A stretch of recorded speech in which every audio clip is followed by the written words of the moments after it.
Seorang guru mengaku tidak bersalah di Mahkamah Session Temerloh hari ini atas 3 pertuduhan memiliki bahan penganiayaan seksual terhadap kanak-kanak.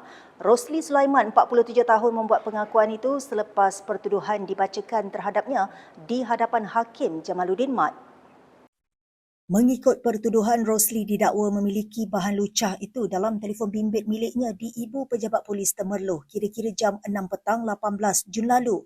Manakala 2 kesalahan lain, guru itu didakwa memiliki bahan sama dalam telefon bimbit serta komputer riba milik beliau di sebuah rumah di Kampung Berhala Gantang kira-kira jam 4.45 petang 19 Jun lalu. Kesemua kesalahan itu dibuat mengikut Seksyen 10 Akta Kesalahan Seksual terhadap Kanak-kanak 2017. Sabit kesalahan boleh dipenjara tidak lebih 5 tahun dan denda tidak lebih RM10,000 atau kedua-duanya. Pendakwaan kes dilakukan Timbalan Pendakwa Raya Khairunisa Zafar, manakala tertuduh diwakili Peguam Ahmad Nizam Hamid. Mahkamah membenarkan tertuduh dijamin RM3,000 bagi setiap pertuduhan dengan syarat tambahan tidak boleh mengganggu saksi dan melapor diri di Balai Polis berdekatan sebulan sekali. Sebutan semula kes ditetapkan 30 Julai depan.